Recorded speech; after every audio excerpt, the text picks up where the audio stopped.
llegarían digamos, a agruparse, o por lo menos una parte, o Jordania y Palestina, es decir, habría una nueva fragmentación o una nueva recomposición, o habría una opción que es la que él digamos, apoya, que sería la reconstitución de una unidad árabe, la reconstitución por encima de las fronteras de una nueva realidad árabe. Eso es lo que él plantea. Pero curiosamente, y esto me refiero a este tema, él en esta Sykes-Picot coloca todo tipo de situaciones, entre ellas las negociaciones con Irán sobre el futuro de la energía nuclear. Es decir, él dice los americanos, los europeos, los rusos y los chinos están hablando con Irán para ponerse de acuerdo con Irán, sacrificando los intereses del pueblo árabe. Es decir, es una concepción, o es lo que él dice. Yo simplemente lo traslado en esto, porque él está continuamente repitiéndolo y debo decir que es una persona que es bastante oída en general. Entonces, ¿tú sabes la primera parte del tesis? Bueno, pero en fin, a lo que me estoy refiriendo es en esta tesis lo que hay es una mayor participación de malos, incluidos los iraníes. Cuando digo malos me refiero, digamos, a actores, por así decirlo. Intereses. En el fondo esa es la cuestión. Había una pregunta por aquí. Yo creo que con esta pregunta ya, dado lo avanzado de la hora, podemos seguir. Buenas tardes. Me llamo Cristina y quería hacer una pregunta sobre la relación de mi nombre, democracia e islam. Según lo que he entendido, ustedes defienden que es viable, ¿no? Y los autores que van en esa línea pues ponen como ejemplo de referencia para los países de la primavera árabe a Turquía. Sin embargo, hay indicadores como la transparencia gubernamental que dan un suspenso en cuanto, bueno, de la ponderación nuestra 10 sobre el 4. Me gustaría saber su opinión sobre la democracia, si es que está en Turquía. Gracias. Bueno, vamos a ver. Esta es, digamos, una pregunta que normalmente se hace, digamos, sobre los hermanos musulmanes y sobre los salafistas. Otra vez se hace sobre Turquía, pero generalmente se hace sobre los hermanos musulmanes y los salafistas. Entonces, lo que se hizo en su momento también sobre Argelia, es decir, el FIS en su momento, en el año antes se ha hablado, las elecciones no del 89 sino posteriormente, se plantea, digamos, este problema. Y ahí se introduce también un elemento de pesimismo, digamos, en el sentido de que es imposible. Yo no digo ni que sea posible ni que sea imposible. Lo que digo es que el proceso de democratización es un proceso muy complejo donde no hay democracias perfectas ni perfectas. Es decir, existen democracias más cerca, llamemos, de la perfección, y la perfección es la inclusión social y económica de la población del país, y hay otros que no. Es decir, es un continuo. Por tanto, nos podemos encontrar situaciones que llamemos democráticas, es decir, hasta qué punto, por ejemplo, India es un país democrático. India es considerado el país democrático, o sea, es un país democrático. ¿Hasta qué punto lo es? No lo sé. Pero bueno. En el contexto de los islamistas, hermanos musulmanes y salafistas, hay unas presentaciones públicas que claramente, rechinan hacia la democracia, es decir, el papel que se otorga a la mujer, el papel que se puede otorgar a las minorías religiosas, que son aceptadas pero no integradas, es un papel que puede ser poco democrático. O la noción de un hombre, un voto, una sola vez. Es decir, nosotros llegamos al poder, o sea, se asocia a estos movimientos la noción de que llegamos al poder y una vez hemos llegado al poder tenemos la mayoría democrática y a partir de ahora somos los que mandamos y por tanto podemos modificar esas reglas del juego, ¿no? Porque tenemos legitimidad para ello. Bueno, yo sobre ese tema lo que pienso es lo que he dicho antes. Una vez se llega al poder y una vez se tiene que dar de comer a la gente, y una vez se tiene que tratar de establecer un Estado, las posibilidades de moderación son superiores a las que existían antes. Y por tanto la necesidad de integrar digamos, a otras fuerzas es superior. Por ejemplo, y esto ya lleva al tema de Turquía. Es decir, Turquía es un país democrático, un país donde gobierna quien ha conseguido la legitimidad de los votos, y lo ha hecho en contra de una presencia durante muchos años de un árbitro que era el poder militar. poder militar, que entre otras cosas tenía una ideología que era la kemalista, que era una ideología en cierta manera igualitaria, que era una ideología en cierta manera, no insisto, pero que rompía con las tradiciones otomanas, con ciertas tradiciones, sobre todo las religiosas. Entonces, nos encontramos con un régimen que ha ganado en las urnas, un régimen que ha sabido controlar al poder militar y que en este momento depende del poder civil, pero era un régimen que hasta hace 15 días tenía unas relaciones absolutamente penosas, por decirlo de una manera suave, con los 15 millones de kurdos que se encuentran dentro de sus fronteras. Hace 15 días ha llegado a un acuerdo con el PKK y ese acuerdo, lo curioso es que todo el mundo, esto es lo importante, no es un problema de diseño, llamemos estratégico, o no es un problema de gran diseño, es un problema al parecer muy ligado a las posibilidades que tiene Erdogan de convertirse en presidente de la República. Es decir, ya se acaba su mandato y la única opción que tiene de continuar la vida política es siendo presidente de la República. Como no tiene la mayoría de 2 tercios, el pacto parece ser que consistiría en estabilizar la situación con el PKK y con los kurdos para conseguir que los parlamentarios kurdos voten al presidente, a Erdogan, y se convierta en presidente. No hay ninguna gran visión, no hay una gran visión estratégica, pero es que la democracia en parte es eso. Y el problema que tienen democracias como la nuestra muchas veces es que decisiones de corto plazo acaban determinando decisiones a medio y largo plazo. En el caso específico de Turquía, si lo que conseguimos es que haya un reconocimiento mutuo, por así decirlo, de la existencia de 2 fuerzas que hasta ahora eran contradictorias, para conseguir, es decir, si a lo que acabamos consiguiendo con que Erdogan se convierta en presidente es a esa situación, miel sobre hojuelas. Es decir, yo prefiero eso, por así decirlo, a una situación en la que el PKK y el régimen turco están en abierta contradicción armada, que acaba beneficiando a, digamos, que acaba, diría, destrozando el tejido social, ¿no? Es decir, y eso es la democracia, en el fondo. Por eso hablo de perfección, imperfección, etcétera, ¿no?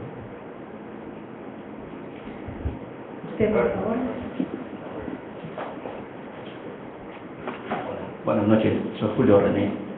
Era sencillamente, primero para matizar lo de Turquía, que no es precisamente un país árabe. No, nadie ha dicho que sea un país árabe. Y lo otro, que es lo que me vino desde la primera intervención de aquí de una persona sobre el caso sirio. Me vino a la mente muchas cosas, pero las preguntas que se plantearon hace un momento de qué es Occidente, qué es el mundo árabe, efectivamente es bastante difuso. Es como preguntarnos qué es Latinoamérica. Hoy a mediodía hacían unas preguntas, las reporteras por televisión les preguntaban a la gente si conocían algo de Latinoamérica y por ejemplo empezaban con Venezuela, que en este momento es un país bastante mediático. Y si usted ha escuchado noticias de Venezuela, ¿me puede decir cuál es la capital de Venezuela? Por poner un ejemplo. Entonces, tenemos ya un grave problema de geografía, por así decirlo, como para entender el mundo árabe, el mundo occidental, Latinoamérica. Y de ahí este presagio que quiero plantear y quería compartirlo para ver si a lo mejor también usted se lo ha planteado, y es el siguiente. Se decía hace un momento que en Siria no está recibiendo ningún apoyo de Occidente. Bien, bueno, yo no tengo más información acerca de eso, más de lo que dicen. Sin embargo, hay una situación que me está llevando a ver de que el caso de Siria parece ser un procedimiento de manual de golpes de Estado de Latinoamérica, en el cual aparentemente no hay ningún apoyo, no hay nada hacia los que están luchando contra el régimen, contra el gobierno de ese país, pero repentinamente van apareciendo apoyos y logísticas. Por ejemplo, un detalle, que después aparezcan medios de comunicación, una radio clandestina que apoya esa revuelta. Y a mí me está dando esa sensación con Siria. Como ha dicho una persona aquí, que no está recibiendo ningún apoyo por un pacto secreto de Israel pero yo me estoy dando cuenta que está empezando a darse detalles de esas intervenciones que en este caso Occidente representa en Latinoamérica, Estados Unidos, de cómo llevaba a cabo los golpes de Estado. Aparentemente aparece un movimiento contrario a los regímenes, y le van dando poco a poco apoyo y valor a eso. Y lo último que recuerdo de este detalle es que hace unos días estaba la Unión Europea debatiendo de si levantaba el veto o prohibición de ayuda logística o armamentística al movimiento antirrégimen de Siria. Me gustaría saber si tiene ese desagradable presagio que yo tengo con respecto a Siria. Bueno, en Siria la verdad es que hay países, eso es conocido, hay países como Turquía, como Qatar, como Arabia Saudí, que están financiando armas a grupos rebeldes. Y también hay la noción de que los grupos rebeldes que no entran en esa lógica son las que en este momento son más potentes, porque esa lógica lleva aparentada la participación de opciones. Es decir, si yo, país X, entrego armas a un grupo sirio, yo trato de controlar ese grupo. Si ese grupo resulta que no consigue en el mix del poder, todo el poder que yo quiero para él, pues cambio de caballo, por así decirlo. Y entonces, eso está pasando, y está pasando con presencia de Estados Unidos también, no control, la palabra, es decir, con conocimiento. En el caso del embargo, la presentación del embargo es de la petición europea, la presentación de Francia y del Reino Unido es que precisamente el régimen ha dado una escalada, y esos ataques a la población ahora se producen con SCADs y con otro tipo de armamentos, y por tanto, para mantener simplemente el equilibrio militar, es decir, para que las fuerzas leales al gobierno no acaben completamente con la insurgencia, pues habría que elevar el nivel también de participación de armamento. Yo no creo que vaya a haber un Sykes-Picot en general, pero sí que creo que va a haber en los próximos tiempos un reacomodo de los intereses de los diferentes países para dar una salida a la crisis. Uno de los problemas más graves de la salida a la crisis siria es que desde el primer momento quedó claro que el régimen, de hecho la palabra más que el régimen, el presidente Assad, no iba a continuar. Es decir, lo primero que hay que hacer para que todos se pongan de acuerdo es que no haya un presidente que se llame Assad. Eso en otros países sería relativamente fácil. En un país donde hay una presencia precisamente de los alawitas, una secta chií que controla el Estado, y otra serie de minorías, donde hay una gran, es decir, no es coger a una persona y decir se acabó, porque con esa persona o con ese régimen hay muchos intereses, como se ha visto en otros países, como en el caso de Irak, ¿no? Es decir, movimientos hay de todo tipo. Yo lo que trato de difundir es que son movimientos difusos, con muchas fuentes contradictorias, muchos intereses contradictorios. No hace sino 3 años Qatar era uno de los grandes aliados del régimen sirio, hace 3 años, es decir, en la época en que Wada también era el director de Al Jazeera. Las cosas cambian, y precisamente el argumento de mi intervención es que las cosas han cambiado porque se desencadenó un proceso a partir de una determinada situación que ha afectado al conjunto de los países, incluso a aquellos que se sienten inmunes a esa situación. En todo caso, perdón, un inciso, en función de lo que usted presagiaba, he de decirle que hay muchos analistas internacionales y analistas políticos que se han planteado ya en distintos artículos si lo que se ha producido en Egipto, lo que se pretende que se produzca en Siria, Libia o incluso la situación, el régimen de Marruecos se reaccionó, Jordania se quedó difuso, son golpes de Estado encubiertos. Es decir, que ya hay análisis en relación con esa cuestión concreta.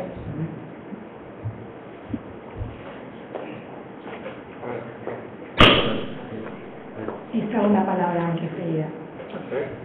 Ay, gracias. Gracias. Yo tengo un par de preguntas.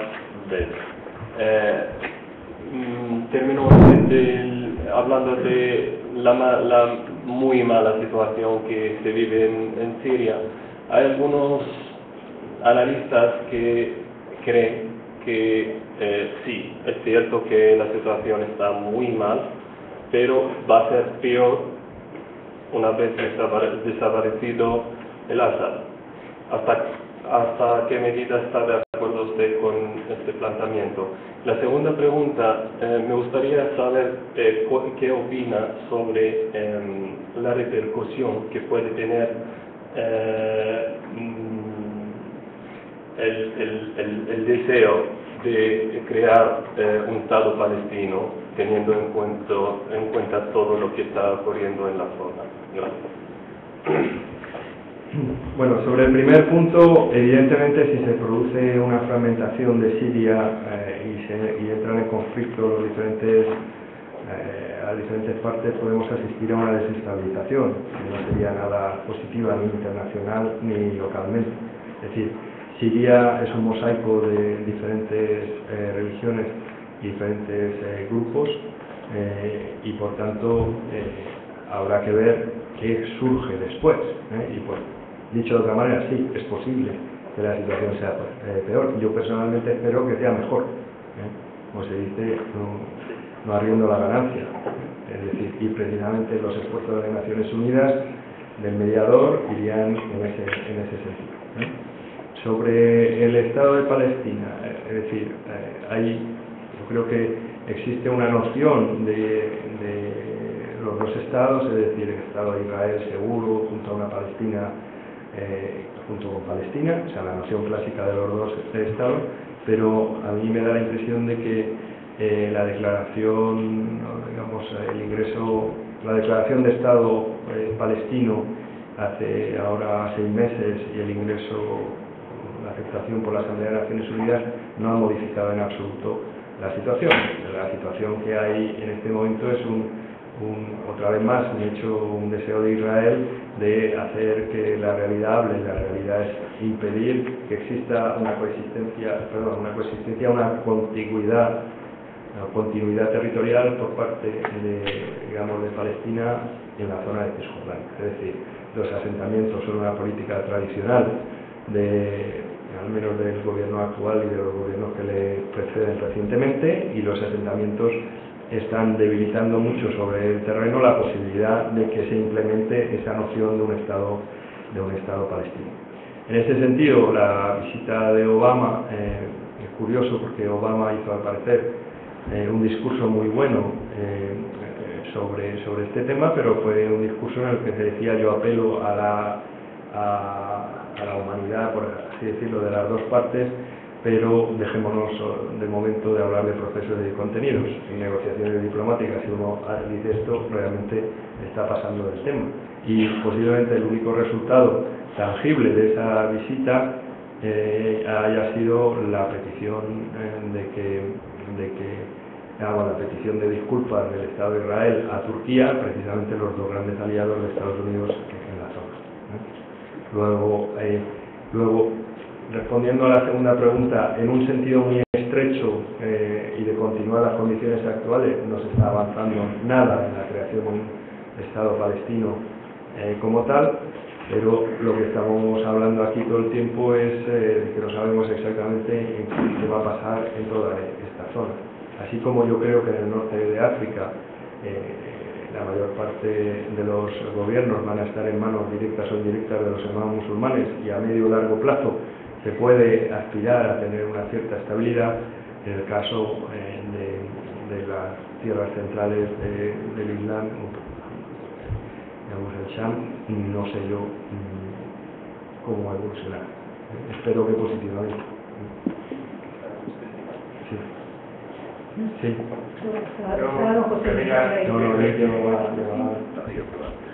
Quería Primero estaba hablando de la masacre de los cristianos en el Líbano en 1860 o 88.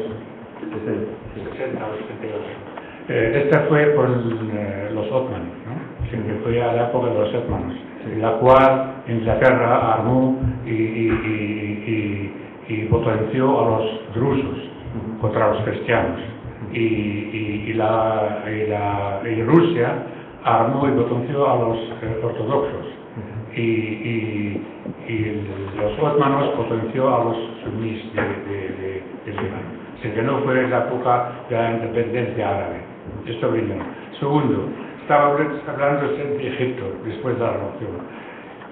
Si se acuerda, cuando fue la revolución antes de caer Mubarak, el mismo rey Abdullah de Arabia Saudita ofreció que él pagara la ayuda americana a Egipto si se queda Mubarak, que era 3.000 millones de dólares al año, y no le hicieron caso.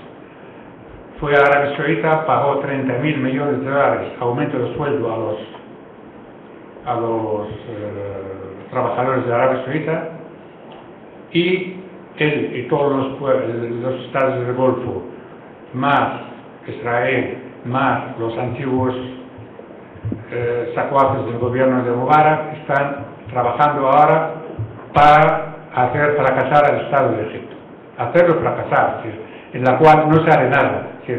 Siempre están en huelga, siempre están en manifestaciones, no va nadie a trabajar, la policía no interviene, quieren hacerse fracasar al Estado, para eso.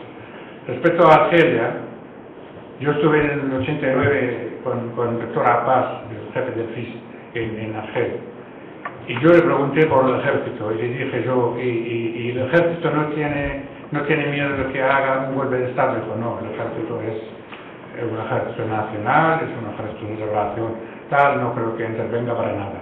Y tenía más apoyo popular que yo pensé, que James Bond en Occidente. Sí.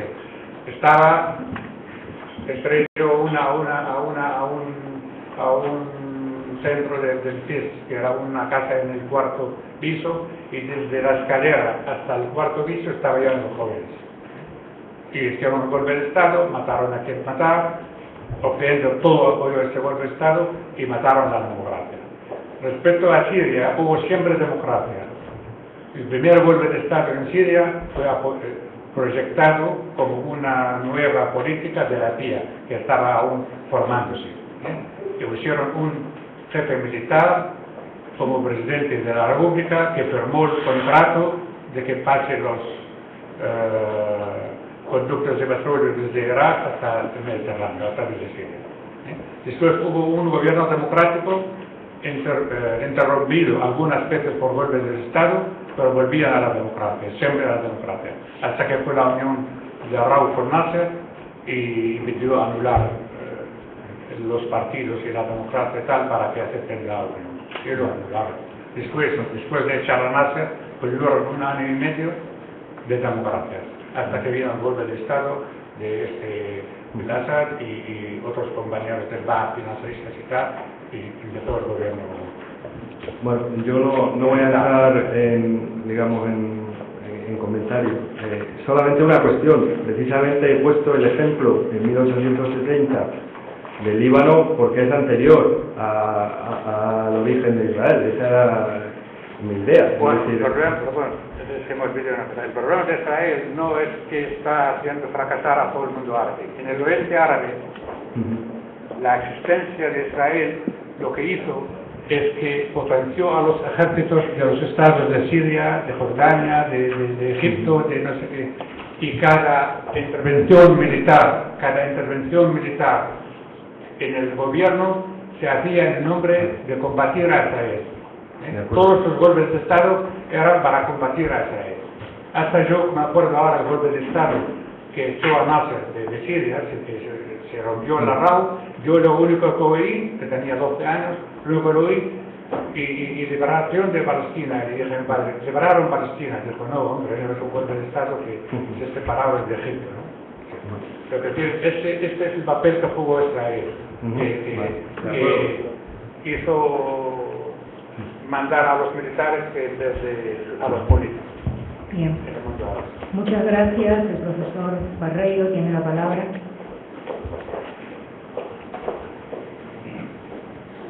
Vamos a ver, yo tengo miedo de que estemos llevando el debate por donde iba el famoso chiste aquel, de que podemos dar explicaciones exactas como los matemáticos que no sirven absolutamente para nada.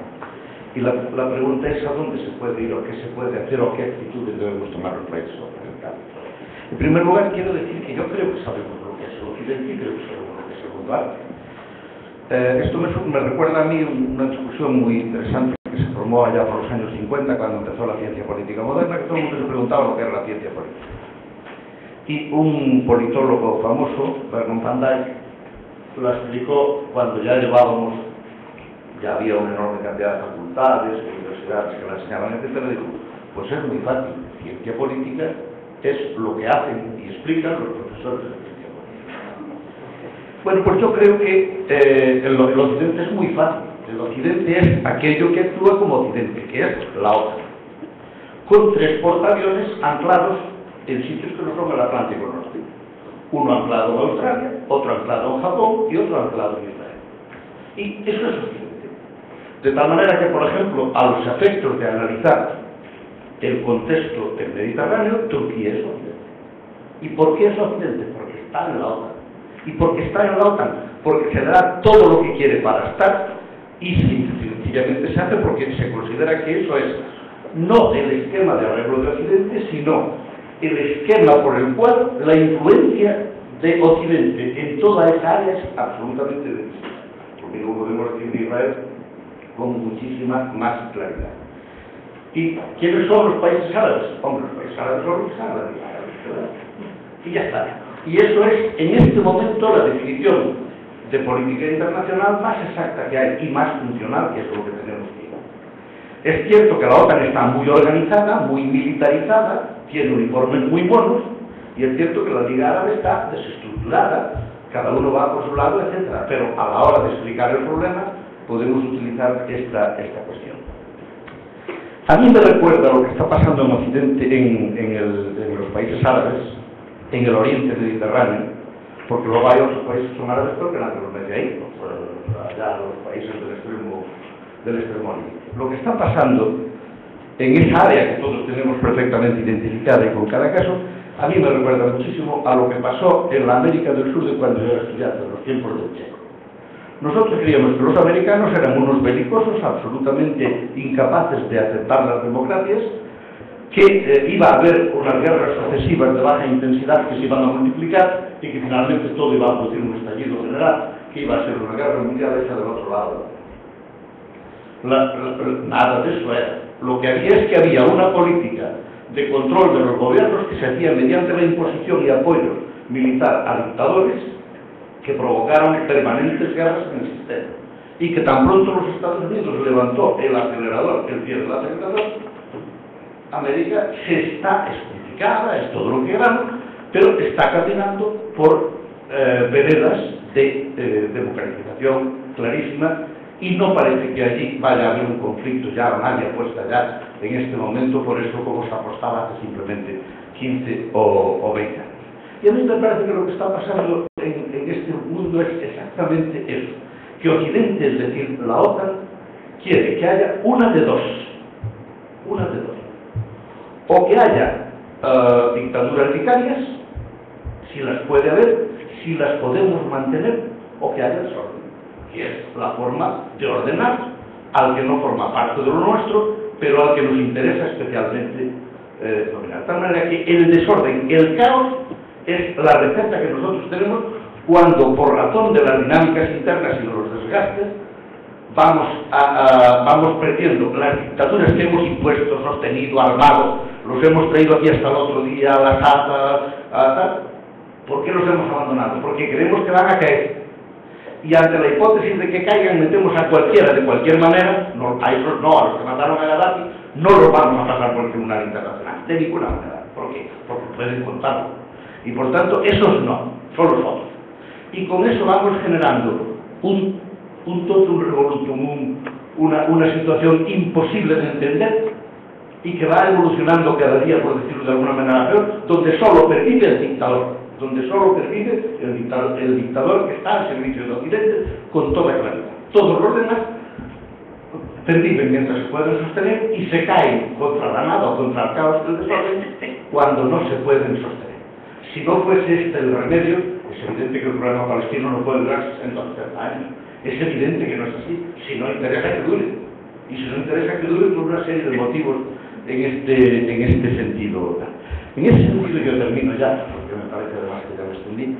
En ese sentido yo creo que hay, por ejemplo, un caso que explica paradigmáticamente lo que estoy diciendo. A ver, ¿por qué el enamoramiento que hemos tenido con Al-Assad, en el que decíamos que era un elemento fundamental para controlar todo el conflicto del Líbano, todo tal, ¿por qué de repente nos hemos ido al otro? De repente quiere decir que en los últimos 6 meses, ¿verdad? ¿Por qué nos hemos ido al otro lado y estamos haciendo una colaboración muy intensa, que es la de ir diciendo que se va a caer y dejarlo caer? No se da porque Siria era un Estado que empezaba a tener consistencia y empezaba a romper el marco de influencia de la OTAN por el marco de influencia de Rusia. No se da por eso. No se da que no tiene nada que ver con los movimientos de aquí y de allá, del otro lado, sino que nosotros simplemente decimos, si sigue el Assad, no sabemos exactamente lo que va a hacer y preferimos que venga un caos a que haya una persona que no sepamos exactamente lo que va a hacer. Y finalmente me queda una expresión. A ver, yo no soy un utópico de la democracia global y sé de las dificultades que tiene en estos momentos el planteamiento de una democracia global. Pero los ciudadanos de los países occidentales, los ciudadanos que vivimos en democracia, no podemos, no es ético seguir entendiendo que la democracia es para adentro y la agresión es para afuera. No puede suceder que se produzca una intervención en países como el caso de Afganistán o de tal, en la que nosotros no tenemos más que una información ridícula, que es la de la revelación humanitaria, y en la que no hay que explicar prácticamente nada, sino simplemente el hecho por qué estamos nosotros allí. Hombre, porque nos ha llamado la OTAN. ¿Y por qué vamos a la OTAN? Porque eso es Occidente y nosotros somos occidentales. No se puede explicar así la cuestión, nosotros tenemos que empezar a explicar otra cosa. Y tenemos que empezar a decir que la adhesión ciega a una hipótesis de intervención de la OTAN, que es lo que tenemos en este momento, es que si van los nuestros tenemos que ir. No, eso no es sostenible en términos democráticos. Si van los nuestros, tendremos que preguntar por qué van. Y no podemos dejar que nuestra política internacional la decida otro que en este momento es profundamente belicista y está desestructurando y poniendo el mundo al borde de una catástrofe por el control de una serie de países que están todos concentrados en un área estratégica y en un área rica. Y yo creo que si no empezamos a preguntarnos esto y no empezamos a decir queremos convivir en paz y no queremos controlar a nadie, sino que queremos convivir en paz, yo creo que se levanta el acelerador poquito a poco, la propia dinámica interna de los países árabes irá encontrando quién lo tiene que gobernar. Si no, no lo va a encontrar nunca, porque siempre habrá un elemento que interviene desde fuera para volverlo a estropear cuando está a punto de arreglarse. Muchas gracias, profesor. ¿Quiere alguna consideración? Bueno, yo creo que realmente ya es tarde, pero la consideración que yo haría es a partir precisamente de esa consideración. Lo que queremos para nosotros lo deberíamos querer para todo el mundo.